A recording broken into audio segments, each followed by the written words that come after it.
आज Doubtnut app download करें। Doubtnut पर अपने सभी गणित, रसायन विज्ञान, भौतिक विज्ञान और जीव विज्ञान के डाउट्स का करो सफाया। बस प्रश्न की फोटो खींचो, एक ही प्रश्न को क्रॉप करो और तुरंत वीडियो सोल्यूशन पाओ।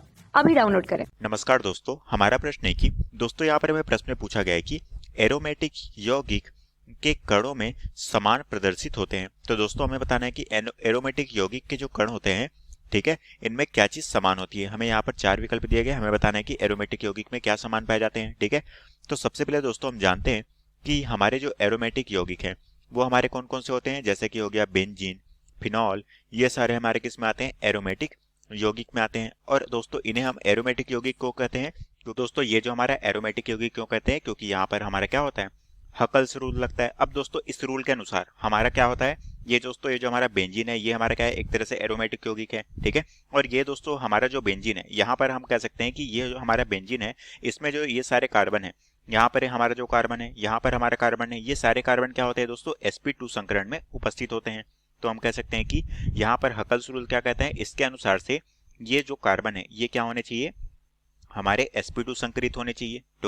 ठीक है, जो कि sp2 संकरण हमारा क्या होता है, ये हमारे प्लेन में होता है। ठीक है, उसी तरह से दोस्तों दूसरा जो कंडीशन है वो क्या होता है दोस्तों, वो होता है हमारा 4n+2 पाई।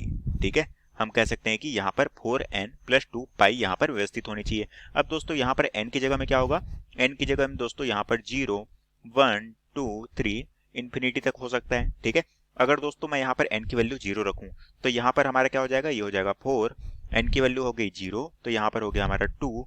ठीक है, तो यहाँ पर हो गया हमारा पाई, तो इसका मतलब यहाँ पर क्या आ गया, 2 पाई। तो हम कह सकते हैं कि यहाँ पर अगर हमारा 2 पाई अगर है यहाँ पर, तो हमारा क्या होगा, यहाँ पर हमारा हकल्स रूल के अनुसार से वो हमारा एरोमेटिक होगा। ठीक है, अब दोस्तों हम जानते हैं कि बेंजीन को हम एरोमेटिक यौगिक क्यों कहते हैं, इससे भी हम देख लेते हैं। अब दोस्तों यहाँ पर अगर n की वैल्यू हम यहाँ पर 1 रखते हैं, तो n की वैल्यू अगर यहाँ पर 1 रखेंगे तो ये हो जाएगा 4 इंटू 1 प्लस यहाँ पर क्या हो जाएगा 2, और ये हो गया हमारा पाई। तो यहाँ पर हमारा क्या आ गया दोस्तों, यहाँ पर आ गया हमारा 6 पाई। ठीक है, तो दोस्तों यहाँ पर हमारा 6 पाई आ गया, इसका मतलब यहाँ पर क्या हो गया, यहाँ पर दोस्तों ये हमारा क्या है, बेंजीन की संरचना के लिए है। ठीक है, क्योंकि दोस्तों हम जानते हैं कि यहाँ पर हमारा, अब दोस्तों ये जो हमारा 6 पाई है ये हमारा किस तरह से इस बेंजीन में व्यवस्थित होता है वो भी हम देख लेते हैं। ठीक है, तो दोस्तों यहाँ पर इस बेंजीन को मैं इस तरह से डबल बॉन्ड के रूप में व्यक्त कर लेता हूँ। ठीक है, तो यहाँ पर हम इसे डबल बॉन्ड के अगर रूप में व्यक्त करें तो ये किस तरह से होता है दोस्तों, यहाँ पर इसके बीच में डबल बॉन्ड, एक छोड़कर यहाँ पर इसके बीच में और इसके बीच में। अब दोस्तों यहाँ पर हमने 6 पाई क्यों बोला बेंजीन में, क्योंकि दोस्तों यहाँ पर हमारा क्या होता है, पाई में ये हो गए 1, ये हो गए 2, उसी तरह से ये हो गया 3, ये हो गया 4, उसी तरह से ये हो गया 5 और ये हो गया 6, मतलब कि 6 पाई इलेक्ट्रॉन यहाँ पर उपस्थित है। तो ये हमारी किसके लिए होती है दोस्तों, हमारे बेंजीन के लिए। इसलिए हम कह सकते हैं कि बेंजीन हमारा क्या है, एक तरह से हकल्स रूल को फॉलो करता है और ये हमारा क्या है, एक तरह से एरोमेटिक यौगिक है। ठीक है, तो दोस्तों हम कह सकते हैं कि जितने भी हमारे एरोमेटिक यौगिक हैं उनमें हमारी क्या पाई जाती है दोस्तों, पॉलीसाइक्लिक हाइड्रोकार्बन की संरचना पाई जाती है, वो इस तरह से। ठीक है, तो ये हमारा क्या होता है, पॉलीसाइक्लिक हाइड्रोकार्बन की संरचना होती है। अब दोस्तों हम अपने विकल्प को देखते हैं कि कौन सा विकल्प यहाँ पर सही होगा।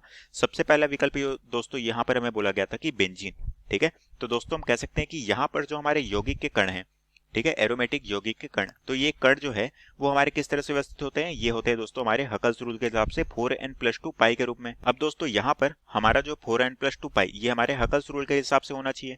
तो और यहाँ पर हमें बेंजीन के बारे में बोला गया, तो बेंजीन में हमारा क्या होता है दोस्तों, यहाँ पर हमारे 6 पाई इलेक्ट्रॉन होते हैं।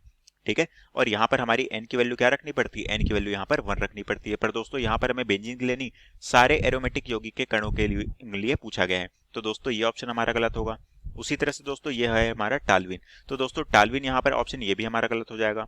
उसी तरह से यहाँ पर है नाइट्रोबेंजीन, तो यहाँ पर बेंजीन में क्या है दोस्तों, नाइट्रो समूह उपस्थित है, तो ये भी ऑप्शन हमारा गलत होगा। साथ में दोस्तों यहाँ पर जो हमारा पॉलीसाइक्लिक हाइड्रोकार्बन है, यहाँ पर क्या होता है दोस्तों, यहाँ पर हमारी जो n की वैल्यू है ये हमारी वेरी करती है, वो कहाँ से कहाँ तक, 0 से लेके 1, 2, 3 इस तरीके से। ठीक है, और दोस्तों यहाँ पर हमारी n की वैल्यू वेरी करेगी तो यहाँ पर हमारा क्या होगा, यहाँ पर हमारे जो पाई बॉन्ड है इनकी वैल्यू भी चेंज होगी। 0 के लिए हमने देखा, 0 के लिए क्या आ रहा है, 2 पाई आ रहा है, तो ये भी हमारा क्या है, एक तरह से एरोमेटिक यौगिक के कण है। ठीक है, उसी तरह से दोस्तों यहाँ पर अगर हम 1 रखेंगे तो क्या आएगा, 6 पाई आएगा, जो कि हमारे क्या है, बेंजीन के लिए है।